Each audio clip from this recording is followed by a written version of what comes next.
I'm Dan Norden with Norden Builders Incorporated. We are a general contractor in Palo Alto, California, and we specialize in large home remodels and new construction. We started our business in 2008, which was at the bottom of the worst recession in recent history. So we were operating by necessity, operating at a much lower margin to win jobs. One of the main aha moments after coming to Aspire was learning the difference between margin and markup.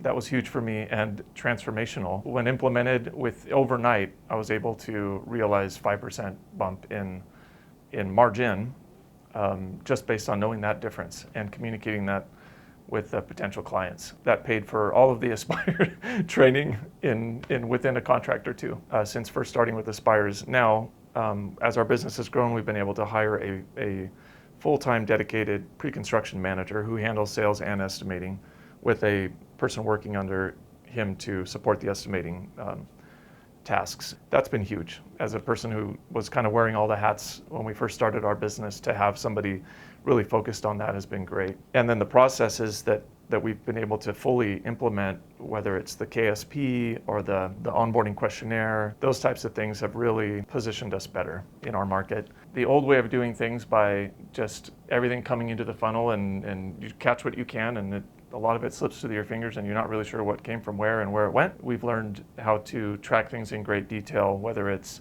tracking labor hours for accurate job costing, to it really spills into every facet of the business, from having a thorough change order process, making sure that everything's captured in that change order, not just the subs estimate for the added light. Basically, we found where a lot of our profit leaks were, so that we could get those plugged and really meet the target profit that we set out to make when we sign a contract. If you're losing on every job, you're not going to be able to retain good employees, period. And so being able to apply good coaching and ensuring better performance, better financial performance during the project. There's a lot of good builders in our market, and there's a lot of people who can build a beautiful home with great detailing and all that good stuff. But if they're not profitable, that good performing person, that good performing contractor, is not going to have a sustainable business to do that and repeat that and retain good employees and be there for the earlier employees to do that, or earlier clients to do that second and third home that they want to build. Why, he's not available anymore. What happened to that contractor? I worked for a guy like that, so I know this firsthand. He had bad practices, and after an 8-year run, he was out of business, even though he built beautiful homes. Somebody who can stay in that market and serve clients well and build half the neighborhood over a couple of decades is something to aspire to. As life happens, we've gone through cycles with our business. We've been in business now for a number of years. We've had good years and bad years. But what we've benefited from so much is the coaches really helping us get back on track when we're off track.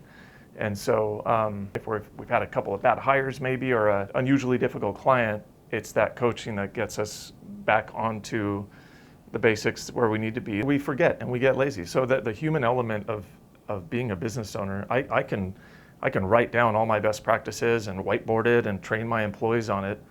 But at the end of the day, I'm human, and I have life that happens to me outside of my business. I have interests, good things, positive things, and negative things that come at you in life. And you need to have coaching so that when you get back out on the field on a Monday morning, you're well equipped to do really well that week and that month and that quarter. And I kind of have learned through working with Aspire, that it's not just for me and my household. I have employees who count on me doing my best. So they're hoping that I give them all the tools they need. I need to kind of follow through and do my part, because I'm interested in their success too.